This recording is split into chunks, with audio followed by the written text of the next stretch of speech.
আসসালামু আলাইকুম ওয়া রাহমাতুল্লাহি ওয়া বারাকাতুহু। আমরা কলেমা কয়টি এখন জানবো। তো প্রথম কলেমা আমরা শিখব যেভাবে আমাদের শেখা তারতিব বা আমাদের শেখার নিয়মাবলী সেভাবে আমরা শিখবো ইনশাআল্লাহ তাআলা।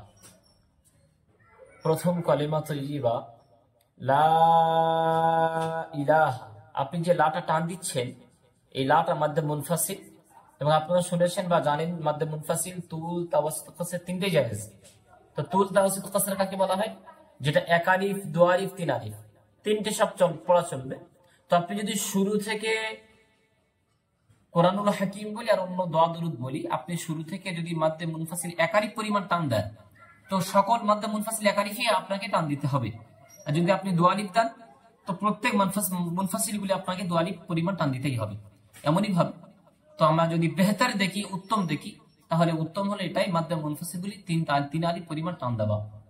তো এখন আমরা কলেমান বিষয়ে আমরা শিখব যে লা ইলাহা, কোন ইলাহা নাই, কোন প্রতিপালক নাই, কোন সৃষ্টিকর্তা নাই, ইল্লাল্লাহু, আল্লাহকে সেবা, আল্লাহ ছাড়া, আল্লাহ ব্যতীত, মুহাম্মাদুর রাসূলুল্লাহ, মুহাম্মদ সাল্লাল্লাহু আলাইহি ওয়াসাল্লাম, মুহাম্মদ হলেন আল্লাহ পাকের পাঠানো রাসূল এবং তার বান্দা। এবং আমরা এই কলেমা কোথায় টান হবে কোথায় গুণনা হবে এটা আমরা জানবো কায়দা অনুপাতে। লা, এটা আপনি তিন আলিফ টান দিচ্ছেন। ইলা, এই যে লাটা, এই ইলা লাটা এটা আপনি এক আলিফ টান দেবেন। এখানে খাস জাবার আছে, এটাও টান দিতে হবে। লা ইলাহা, হা মুটে টান দেবেন না, হা হারাকাত টান হবে না। হচ্ছে কেমন? লা ইলাহা ইল্লাল্লাহু, ল এখানেও এক আলিফ টান দেবেন এবং লা পড়বেন না, ল পড়বেন। কেন? আল্লাহ শব্দের কায়দা আছে, আল্লাহ লাম মুসাদ্দাদের পূর্বে যদি জাবার বা পেশ হয় আল্লাহ লামকে ল পড়তে হয়। 3 নম্বর 17। তাহলে কেমন হচ্ছে? লা ইলাহা ইল্লাল্লাহু এই যে এই মিমে তাসদীদ ওয়াজিব গুণনা, এখানে আপনাকে গুণনা করতেই হবে। মুহাম্মাদুর রাসূলুল্লাহ বলবেন না, র, এখানে রপুর, রর উপরে জাবার পেশ থাকলে রপুর হয়, তাই র পড়বেন। মুহাম্মাদুর রাসূল, এই যে সুটা আছে ওয়াও মাতা হওয়ার কারণে আপনি একাধিক পরিমাণ টান দিয়ে পড়বেন। মুহাম্মাদুর রাসূলুল্লাহ, রাসূলুল্লাহ পড়বেন না, কেননা এখানে আল্লাহ শব্দের আগে লুল্লাহ জাবার পেশ রয়েছে, আপনাকে ল পড়তে হবে। কেমন হচ্ছে? মুহাম্মাদুর রাসূলুল্লাহ। আমরা পুরো কলমা একবার শুনবো টান গুণনার সাথে। লা ইলাহা ইল্লাল্লাহু মুহাম্মাদুর রাসূলুল্লাহ সাল্লাল্লাহু আলাইহি ওয়াসাল্লাম। আমরা সংক্ষিপ্তভাবে মাশাআল্লাহ এই তরজমা শুনছি। এক আল্লাহ ছাড়া কোনো ইলাহা নাই, কোনো প্রতিপালক নাই, কোনো মাবুদ নাই। মুহাম্মদ সাল্লাল্লাহু আলাইহি ওয়াসাল্লাম তানার রাসূল, তানার পাঠানো পয়গম্বর। এবং দ্বিতীয় কালেমা আমরা যাব। দ্বিতীয় কালেমা শাহাদাত, যেটা আমরা শাহাদাতের অর্থ হলো গাওয়া দেওয়া, সাক্ষী দেওয়া, শাহাদাত দেওয়া। আশহাদু আল্লা ইলাহা ইল্লাল্লাহু, আশহাদু, এখানে আশহাদু পড়বেন না, সাধু যদি আপনি পড়েন মানে পাল্টে যাবে, যার কারণে আপনি গুনাহগার হবেন। হচ্ছে কেমন? আশ, শিন পড়বেন, সিন পড়বেন না। আশহাদু, আশহাদু আল্লাহ ইলাহা, এখানেও আপনি তিন আলিফ পরিমাণ টান দেবেন। আশহাদু আল্লাহ ইলাহা ইল্লাল্লাহু, লা পড়বেন না, ল পড়বেন। ইল্লাল্লাহু ওয়াহদাহু, বড় হা, ওয়াহ ছোট হা করবেন না, মানে পাল্টাবে। ওয়াহদাহু, এই লাস্টের হুটাও টান দেবেন।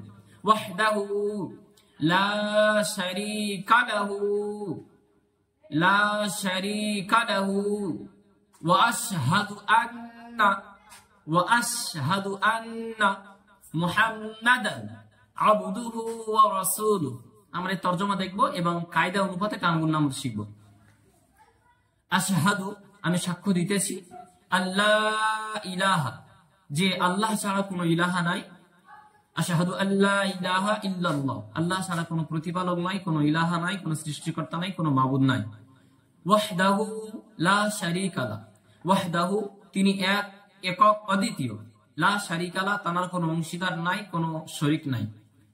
ওয়া আশহাদু আন্না, এবং আমি এও সাক্ষ্য দিতেছি যে মুহাম্মাদান আবদুহু ওয়া রাসূলুহু, মুহাম্মদ সাল্লাল্লাহু আলাইহি ওয়াসাল্লাম তানার রাসূল, তানার বান্দা এবং তানার পয়গম্বর। এবং আমরা তৃতীয় কলেমার দিকে আমরা চলে যাব। তৃতীয় কলেমা তামজিদ, সুবহানাল্লাহি তামজিদ বলা হয় যে আল্লাহ পাকের প্রশংসামূলক শব্দ, আল্লাহ পাকের গুণকীর্তন করা হবে, প্রশংসা করা হবে ওই বাক্য দিয়ে যে বাক্যগুলি আল্লাহ সুবহানাহু ওয়া তাআলা তিনি নিজেই প্রশংসামূলক হিসাবে গ্রহণ করেছেন। আমরা বলছি সুবহানাল্লাহি সুবহানাল্লাহি ওয়ালহামদুলিল্লাহি ওয়া লা ইলাহা ইল্লাল্লাহু ওয়াল্লাহু আকবার ওয়ালা হাওলা ওয়ালা কুওয়াতা ইল্লা বিল্লাহিল আলিয়্যিল আযীম। আমরা তরজমা এখন দেখব কায়দা অনুপাতে। সুবহানাল্লাহি, সুবহান মানে পাক পবিত্র, কেমন হবে? সুবহানাল্লাহি, আল্লাহ পাক পাক ও পবিত্র, সকল দোষ থেকে তিনি পবিত্র, সকল খারাপি থেকে তিনি পবিত্র। ওয়ালহামদুলিল্লাহি, এবং সকল প্রশংসা, সকল গুণকীর্তন তারিফ কেবল আল্লাহর জন্য। ওয়ালা ইলাহা ইল্লাল্লাহ, আল্লাহ ছাড়া কোনো ইলাহা নাই, কোনো মাবুদ নাই, কোনো সৃষ্টিকর্তা নাই। আল্লাহু আকবার, তিনি সব থেকে বড়, তিনি মহান। লা হাওলা ওয়ালা কুওয়াতা, লা হাওলা ওয়ালা কুওয়াতা, আল্লাহ পাকের তৌফিক এবং সাহায্য ব্যতীত, তানার মদদ ব্যতীত কোনো ব্যক্তি গুনাহ ছাড়তে পারেন না, গুনাহ হইতে বিরত থাকতেও পারেন না, এবং নেক আমাল করতেও পারে না। আল্লাহ পাকের সাহায্য ব্যতীত কোনো ব্যক্তি গুনাহ ছাড়তে পারবে না এবং নেক আমল করতেও পারবে না। এই দোয়াটি আপনারা বেশি বেশি পড়বেন, এর ফজিলত প্রচুর আছে। একটা হাদিস বলবো, বলে এরপরে আমি এই পর্যন্ত কালামে শেষ করবেন ইনশাআল্লাহ তাআলা। আল্লাহ রাসূল সাল্লাল্লাহু আলাইহি ওয়াসাল্লামের কাছে একজন সাহাবী তিনি গিয়েছেন, গিয়ে বলছেন, ইয়া রাসূলুল্লাহ সাল্লাল্লাহু আলাইহি ওয়াসাল্লাম, আমি আমার সন্তানকে পাচ্ছি না, আমার সন্তান হারিয়ে গিয়েছে। তো আল্লাহ রাসূল সাল্লাল্লাহু আলাইহি ওয়াসাল্লাম তাকে বললেন, তুমি বেশি বেশি ইস্তিগফার পড়ো এবং লা হাওলা ওয়ালা কুওয়াতা ইল্লা বিল্লাহ বেশি বেশি পড়ো। একটি হাদিসে এসেছে আল্লাহ রাসূল সাল্লাল্লাহু আলাইহি ওয়াসাল্লাম বলেছেন, লা হাওলা ওয়ালা কুওয়াতা ইল্লা বিল্লাহ, এটা জান্নাতের খাজানার মধ্যে হইতে একটি খাজানা, এবং আপনি যেই বিপদে পড়বেন আপনি লা হাওলা ওয়ালা কুওয়াতা ইল্লা বিল্লাহ বেশি বেশি পড়ুন, বিপদ থেকে মুক্তি পাবেন।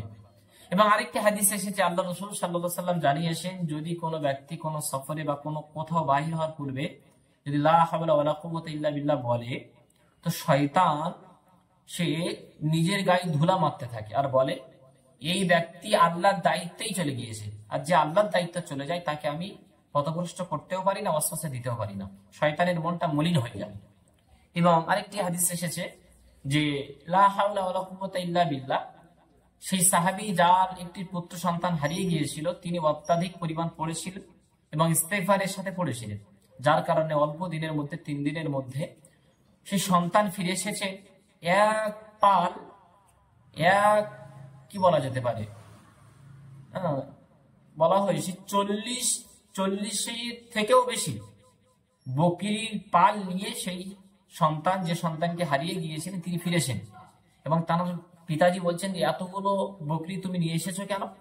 তো তখন সন্তান বলছে যে যেই সকল শত্রুরা আমাকে নিয়ে গিয়েছিল, যেখানে আমাকে বন্দী করে রাখা হয়েছে, তো আমি দেখলাম আশ্চর্যজনক ভাবে আকাশ মেঘাচ্ছন্ন হয়ে গেল, ঝোড়ো বাতাস হলো এবং তারা সবাই পড়ে গেল, ঘুমিয়ে গেল, এবং আমার দড়িগুলো খুলে গেল। আমি দড়ি খুলে চলে এলাম, আমার সাথে সাথে এই সকল বকরিগুলো চলে এলো। এই ঘটনা আল্লাহ রসুলকে যখন জানানো হলো, আল্লাহ রসুল বললেন, এটা হলো তোমার লা হাওলা ওয়ালা কুওয়াতা ইল্লা বিল্লাহ পড়ার ফজিলত, পড়ার কারণে আল্লাহ পাক তোমার সন্তানকে মুক্তি দিয়েছেন বা সেই সকল শত্রুর কবল হইতে ছাড়িয়ে নিয়ে এসেছেন। তো আমি আপনাদের কাছে বলবো, লা হাওলা ওয়ালা কুওয়াতা ইল্লা বিল্লাহ বেশি বেশি পড়বেন, গুনাহ থেকে আপনি মুক্তি পাবেন, গুনাহ থেকে বিরত থাকতে পারবেন। যারা মুভি দেখা ছাড়তে পারছেন না বা বিভিন্ন অশ্লীল মুভি দেখছেন, বিভিন্ন গুনাহ ছাড়ার ইচ্ছা করছেন কিন্তু ছাড়তে পারছেন না, জড়িয়ে যাচ্ছে গুনাহের মধ্যে, তো তাদের আমি একটা পরামর্শ দেবো যে আপনারা বেশি বেশি লা হাওলা ওয়ালা কুওয়াতা ইল্লা বিল্লাহ পড়বেন, এর প্রচুর ফজিলত। আশা করা যায় অল্প সময়ের মধ্যে আপনি সকল গুনাহ থেকে বেরিয়ে আসতে পারবেন। তো আমরা এখন চতুর্থ কালেমা শিখব। চতুর্থ কালেমা তাওহীদ। লা ইলাহা, আপনারা কায়দার বিষয়ে প্রশ্ন করতে পারেন, আমি শুধুমাত্র টানগুন্ডা বলে চলে যাচ্ছি এবং তর্জমা বলে যাচ্ছি। লা ইলাহা ইল্লাল্লাহু ওয়াহদাহু লা শারীকা লাহু লাহুল মুলকু ওয়া লাহুল হামদু ইউহয়ি ওয়া ইউমীতু বিয়াদিহিল খায়র ওয়া হুয়া আলা কুল্লি শাইইন কাদির। আমরা তরজমা শিখব এখন। লা ইলাহা ইল্লাল্লাহ, আল্লাহ ছাড়া কোনো ইলাহা নাই, কোনো প্রতিপালক নাই, কোনো সৃষ্টিকর্তা নাই, তিনি একক, তিনি তোমার মতো সৃষ্টিকর্তা, তিনি সকল মানব জাতি থেকে শুরু করে সবকিছুর মালিক, এক কথায়। ওয়াহদাহু লা শারীকা লাহু, ওয়াহদাহু তানার কোনো, তিনি একক অদ্বিতীয়, লা শারীকা লাহু তানার কোনো অংশীদার নাই, লাহুল মুলক সকল রাজত্ব তানারই, ওয়া লাহুল হামদু সকল প্রশংসা তানারই, ইউহয়ি তিনি জীবিত করেন, ওয়া ইউমীত এবং তিনি মৃত্যু দান করেন, বিয়াদিল খায়র সকল কল্যাণ তানারই হাতে, ওয়া হুয়া আলা কুল্লি শাইইন কাদির তিনি সকল কাজের প্রতি সবকিছুর প্রতি ক্ষমতাশীল, সবকিছুই তিনি করতে পারেন। পঞ্চম কলেমা ইস্তেগফার। এক কথা কলেমা অ্যাকচুয়ালি 4টি, বিভিন্ন কিতাবে আমরা দেখে থাকি 7টি বলা হয়, কিন্তু এই 4টি কলেমার পর কেউ কেউ পঞ্চম কলেমা রদ্দে কুফর লেখেন, কেউ ইস্তেগফার লেখেন, কেউ ষষ্ঠ কলেমা লেখেন ইমানে মুজমাল, সপ্তম কলেমা ইমানে মুফাসসাল। তো কালেমা কাকে বলা হয় প্রথম আমরা জানবো। কালেমা কিছু বাক্য শব্দকে কালেমা বলা হয়। তো আমরা এখন পঞ্চম কালেমা যাব। পঞ্চম কলেমা ইস্তেগফার। ইস্তেগফারে প্রচুর ফজিলত। যে ব্যক্তি ইস্তেগফারের পাবন্দিয়াত করবে আল্লাহ পাক বড় বড় 5টা পুরস্কার দেবেন। এই কি কি 5টা বড় বড় পুরস্কার নিয়ে আমরা আলাদা একটা ভিডিও করব ইনশাআল্লাহ তাআলা। এখন আমরা ইস্তেগফারটা আমরা শুনে নিই। পঞ্চম কালেমা ইস্তেগফার। আস্তাগফিরুল্লাহাল্লাযী লা ইলাহা ইল্লা হুয়াল হাইয়ুল কাইয়্যুম ওয়া আতুবু ইলাইহি। এটা বলতে পারেন। আরেকটা আছে আস্তাগফিরুল্লাহ রাব্বি মিন কুল্লি যামবি ওয়া আতুবু ইলাইহি ওয়া লা হাওলা ওয়া লা কুওয়াতা ইল্লা বিল্লাহ। এটাও বলতে পারেন।